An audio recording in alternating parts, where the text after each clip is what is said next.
Good afternoon, Glassboro, and welcome to Rowan News. I'm Venice Washington. And I'm Craig Tyler Ferguson. Coming up, events on campus, a fight on the boulevard, our weekly weather forecast, and more coming up on Rowan News.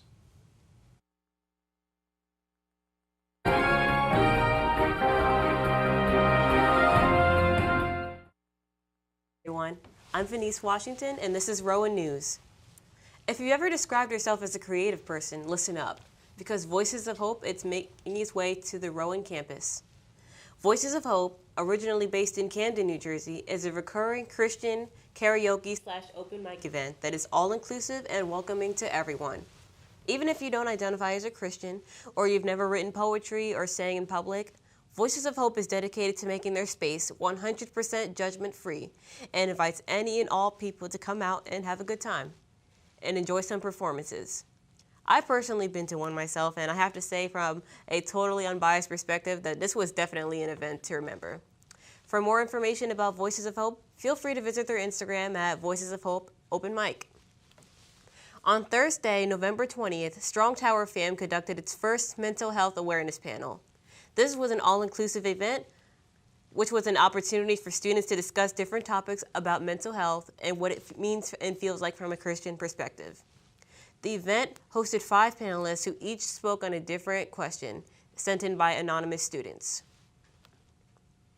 Faculty and student researchers are growing an interdisciplinary digital humanities research hub that will make the humanities more accessible and contribute to digital humanities research. Through the Center for Digital Humanities Research at Rowan University and the Rick Edelman College of Communication, Humanities, and Social Sciences, researchers are creating digital maps, timelines, archives, and virtual tours to help people visualize history and change over time. According to Jessica Mack, PhD, Assistant Professor of Digital History and Center Director, for example, in her research on the urban history of Mexico City, Mack has used progressive aerial images to show how construction of the National Autonomous University of Mexico in the 1950s transformed the region. Like so many universities, including Rowan, this campus was a real engine for economic development in Mexico City. And this digital project allows us to visualize that process, she said. Collaborating with April Patrick, Deputy Director of the Center and Associate Professor of English, Mack helps students enrolled in digital humanities courses and a Certificate of Graduate Study program learn new methods to build websites, databases, and digital collections, preparing them to use tools of the future. Moreover, she brings a humanistic lens to technologies such as generative artificial intelligence and machine learning to understand how they impact society, the ethics of technology, and the sociological and political implications. With digital humanities, teaching and research feed into each other, she said. A lot of students who study digital humanities with me go on to work on a research project in our center. Mack reassures those intimidated by digital technology, you can do digital humanities research without being a computer expert, she said. It's really about asking the right questions and thinking about how we can use digital technology in new ways to answer those questions. Earlier this week, our own Keegan Thompson went around campus asking students what their favorite Thanksgiving tradition is. Let's see what they had to say. Hello, I'm Keegan Thompson. I'm here outside the Chamberlain Student Center on the campus of Rowan University. And as we all know, that Thanksgiving is a time to spend around your family, watching football, and having delightful family meals. But we wanted to know and ask Rowan students what their favorite holiday tradition is. I love spending time with my family and eating good food. Yeah, man, just the turkey and the stuffing. I'm going to go with the basic answer. It's all about family. You know, I like playing some board games with the family and eating at the table together. It's a great time. Well, my first favorite holiday tradition is getting to go home from wherever I'm at. I love getting home to see my family. They're over in Egg Harbor Township, and we love cooking together. I am handling all the steak. We decided to scrap the whole turkey thing and just do all of our favorite proteins, and that starts with filet mignon, baby. I just really like having my whole family come over to our house for Thanksgiving. I like having apple pie after Thanksgiving dinner. Yes. Okay, apple pie. You're awesome. My family is very competitive, and we do LCR, which is a money game, so that gets very competitive, and I do enjoy doing that. And my family's really big, and it's a big Italian household, so we always have a day where we make escargot soup, which is like making a bunch of tiny little meatballs. And it's a lot of fun. My family is super small, so my favorite thing is just being able to all go to my aunt's house and just spend time together. So I low-key don't like Thanksgiving. Why? I just think it's in the way of Christmas, but I'm trying to be thankful because it's a good holiday to celebrate, even though I may not like it. So I'm excited to spend some time with my family and be away from campus for a couple days. My favorite Thanksgiving traditions are eating with all my family and running the turkey trot. You run the turkey trot? Yeah. What's your best time? Oh, I don't know. Just do it. I haven't really timed it. Just for the love of the game? Yeah, love for the run. I love running.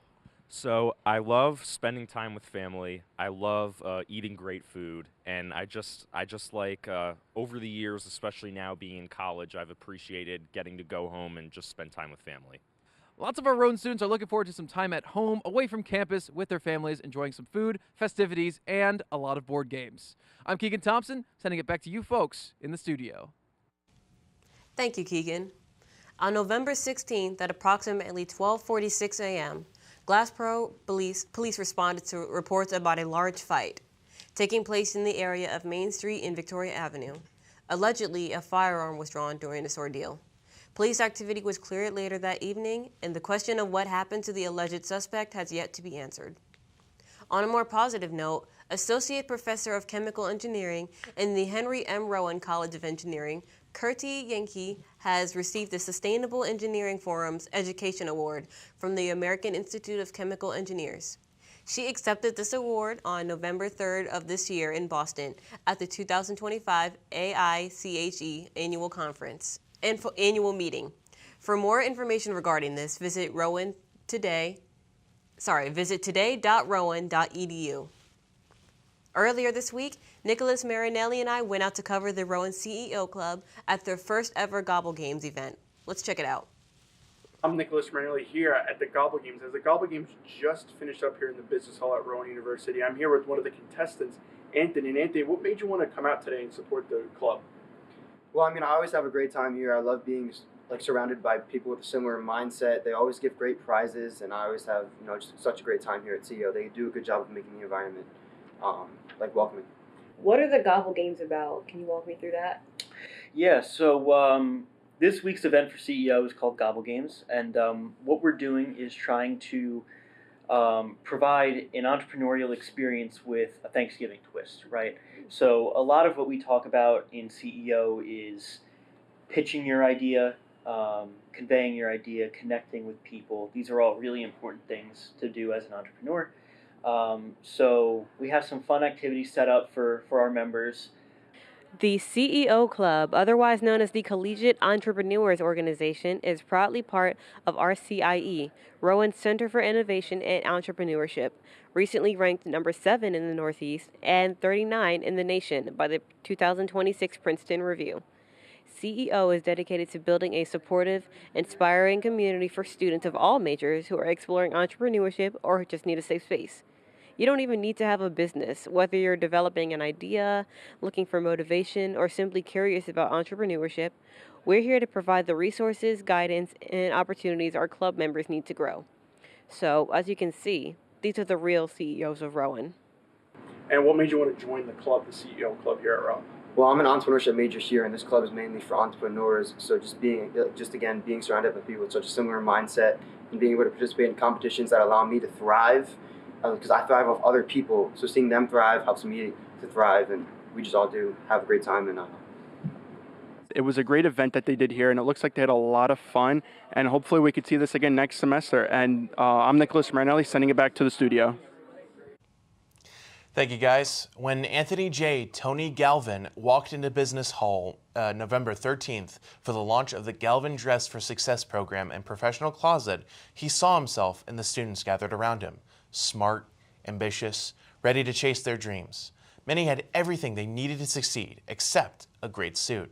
Galvin, a 1989 graduate of Rowan's Rohrer College of Business, RCB, and a member of the Rowan University Foundation Board, has a long history of supporting Rowan's business students. Doubling down on this generosity, he recently committed $500,000 as part of Forging Forward, the campaign for Rowan University, an initiative to support students' innovations and impact. Because he knows firsthand how a polished appearance can influence opportunity, Galvin's gift includes $150,000 to ensure that RCB students have access to professional attire for interviews, internships, and first jobs. This type of investment has a direct, real-time impact on students who are in a similar situation as I was, said Galvin, the first in his family to attend college. When people are dressed well, it makes them feel good. It makes them feel successful. The program began as a simple concept in 2023, 50 suits for 50 students, to celebrate RCB's 50th anniversary. But funding was uncertain until Galvin wrote a check for $15,000. Making a good first impression is always important, Galvin said at the time. If you're going into a traditional path, maybe work for a public company. You need to look and act the part to get into the club. How do you know when you've made the right decision? It's the feeling you get in your gut. The one that tells you what's right or wrong. It's the one that says, sure, I can have a drink. Or the feeling that says, okay, I've been drinking. Now what? It's the voice inside you that says, I'm buzzed. Better leave the car when it's time to go. Plan ahead. Catch a sober ride. Buzz driving is drunk driving. I wonder if you know that I want the best for you. But how long will you fight solo? I wonder if you know that we can get help. Not wondering anymore. Love, your mind.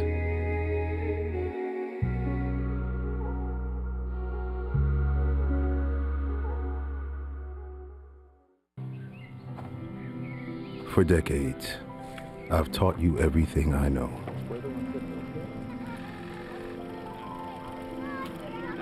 How to safely build a fire. How to control the flames.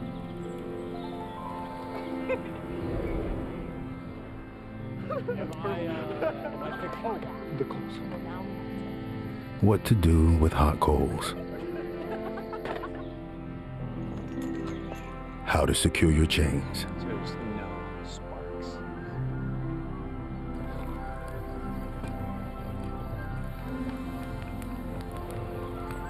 But I can only teach wildfire prevention. Only you can prevent wildfires.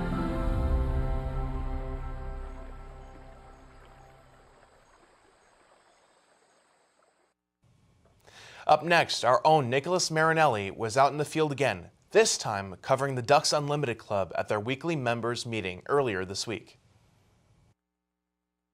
Here outside of Discovery Hall at Rowan University, where the Ducks Unlimited group meets every Wednesday. Let's go inside and see what they're up to. The Ducks Unlimited Club here at Rowan University is Rowan's collegiate chapter of the international nonprofit organization Ducks Unlimited Incorporated. Their main cause is to preserve wetlands and waterfowl, which includes ducks, swans, geese, and more.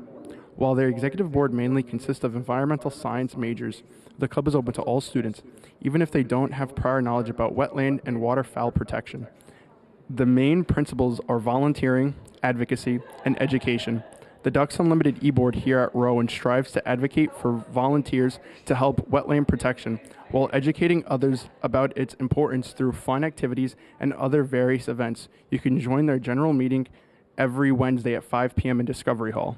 Hi, I'm Nicholas Marinelli for Rowan News here at the Discovery Hall with the president of Ducks Unlimited. Well, what do you hope to gain from this for, future or for now? Personally, the networking is an incredible opportunity, meeting like-minded people with a passion for conservation, but just in general on campus, bringing about more conservation-focused organizations and promoting environmental science or conservation across campus more. How long has this club been around for? We came officially chartered with the SGA in October, but we started having general meetings last September. Nice. And how many current members do you currently have right now? We have an average about 20 to 25 members at each of our meetings. Yeah, we're welcome to everybody. As of right now, our e-board is all environmental science majors, but we definitely want to change that as we all move on and graduate. We'd love to see a more diverse crowd, more students, and more people passionate about conservation, whether they are a business major or sports cam. Well, this upcoming December 7th, we're going to be having a holiday duck party at Landmark Americana from 5 to 9. There's going to be food, drinks, raffles, a whole bunch of games, and student tickets are actually 50% off. Oh, wow, that's pretty nice. Will there be ducks there, though? Sure, yeah. What a great group Ducks Unlimited is here at Rowan University. They meet every other Wednesday at 5 in Discovery Hall, sending it to you back into the studio. Thanks, Nick. Up next, everyone's favorite weatherman, Keegan Thompson, is here with this week's weather forecast. Keegan? Thank you, guys. Yes, I am Keegan Thompson, and I do have the weather. And this is a very good thing because I would probably lose my job if I didn't. So let's get into it, starting with today all the way on the far side, high of 56 degrees rather, after a pretty cold week. Nice change of pace. Low winds, very humid though. And the humidity does make sense because tonight we have some rain on the way. 90% chance of showers up to a quarter inch and a low of 47 degrees. Now this rain will continue into Saturday morning and then will give way to partly cloudy skies in the afternoon. High of 52 degrees. Saturday night, it'll be near freezing at 33 degrees with clear skies. So watch out for ice after that rain. Sunday, more of the same, 55 degrees and barely any clouds in the sky. At night, same-ish, 35 degrees, clear, very little wind. Monday, are you starting to see a pattern here? It's going to be a high of 55 degrees and a low of 38 at night, partly cloudy all day. Tuesday, finally something's different, but it's rain. Light rain, fortunately, and it will last all day at an 80% chance. High of 58 degrees at night, and showers may stop a little bit in the evening, low of 54 degrees. Rain will still be at a 70% chance. Now on Wednesday, have a little bit of a chance of those scattered showers to continue throughout the day at a 50% chance. So please be careful when heading home for the holidays. The roads may be a little bit slick, particularly on those highways. Nighttime, it'll cool down just a little bit again, and take a wild guess what the low is.